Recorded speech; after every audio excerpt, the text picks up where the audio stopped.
Hello students, hope you all are safe at your home and doing your work properly and in a proper way.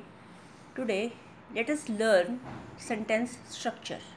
As you know, unit 3 in your practice book, that is compound sentence.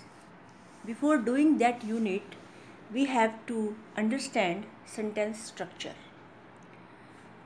So there are three types of sentence structure: simple sentence, compound sentence and complex sentence. It is important to use each of these structure because it makes a writing effective for the reader. ये sentences की types के बारे में जानना इसलिए भी ज़रूरी है क्योंकि जब हम अपनी कोई बात सेंटेंस की फॉर्म में इंग्लिश में लिखते हैं तो जो रीडर है उस पर इसका बहुत इम्पैक्ट पड़ता है कि हमने सेंटेंसेस को प्रॉपर वे में यूज़ किया है या नहीं। तो अपनी राइटिंग स्किल को इफ़ेक्टिव बनाने के लिए और रीडर को रीडिंग में एंगेज करने के लिए सेंटेंस स्ट्रक्चर का जानना बहुत ज़रूरी है। तो सबसे पहले हम इसमें लेंगे सिंपल सेंटेंस। सिंपल सेंटेंस क्या होते हैं? जैसे कि as its name indicates, a simple sentence has one independent clause. It means it has a subject, verb and it is a complete thought. जो सिंपल सेंटेंस होते हैं उनमें एक सब्जेक्ट का होना ज़रूरी है, एक वर्ब का होना ज़रूरी है और इसका कोई मीनिंग निकलना चाहिए, तभी ये सिंपल सेंटेंस कहलाया जाएगा.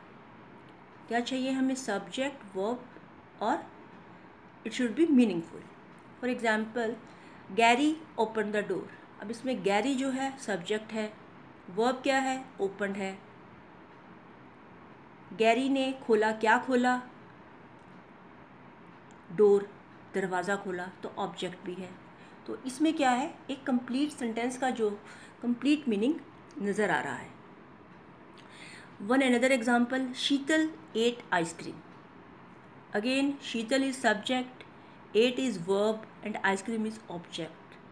शीतल ने आइसक्रीम खाई. तो इससे भी, इस सेंटेंस से भी इसका एक मीनिंगफुल अर्थ, एक ये मीनिंगफुल सेंटेंस लग रहा है.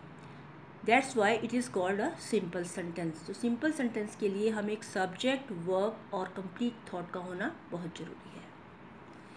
Second type of sentence is compound sentence. Compound sentence क्या होते हैं?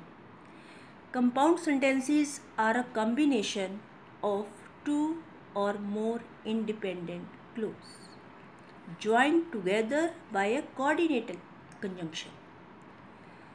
अब आपको इंडिपेंडेंट क्लोज का मतलब तो पता लग गया कि जिसमें कि एक कंप्लीट थॉट हो, जो कि मीनिंगफुल सेंटेंस हो, उसको हम बोलते हैं इंडिपेंडेंट क्लोज, जिसका कोई मीनिंग निकले. और जब हम इंडिपेंडेंट क्लोज को एक कंजंक्शन के साथ जोड़ते हैं, कंजंक्शन जैसे बट, दैट, बिकॉज, वाइल, ये सारी क्या है? कंजंक्शन. जब दो वाक्यों को जोड़ने के लिए जिस वर्ड का, जिस शब्द का प्रयोग किया जाता है उसे हम कंजंक्शन कहते हैं. We will take another example. Gary open the door, he looked outside. Gary ने क्या किया? दरवाज़ा खोला, उसने बाहर देखा. तो इसे कंपाउंड सेंटेंस में हम कैसे कन्वर्ट करेंगे? Gary open the door and he looked outside. And क्या हो गया? यहाँ पर कंजंक्शन होगी. तो ये कंपाउंड हो गया. दो सेंटेंसेस को इकट्ठा करने के लिए हमने किसका प्रयोग किया, किसे यूज़ किया? एंड को यूज़ किया. One more example, he did not go to school, he was ill. School नहीं गया, वह बीमार था. तो अब हम इसे कोऑर्डिनेट करेंगे किस कंजंक्शन के साथ? He did not go to school because he was ill. क्योंकि वह बीमार था. वह स्कूल नहीं गया क्योंकि वह बीमार था. तो यहाँ कोऑर्डिनेटिंग कंजंक्शन क्या आ गया? बिकॉज आ गया.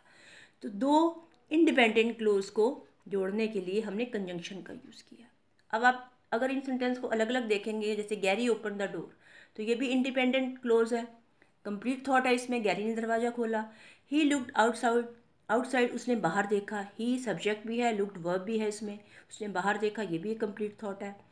तो इसमें इंडिपेंडेंट क्लोज है, that's why this is a compound sentence. And the last one is complex sentence. अब कॉम्प्लेक्स सेंटेंस क्या होते हैं? Complex sentences are composed of an independent clause and a dependent clause. Dependent clauses are not complete thoughts.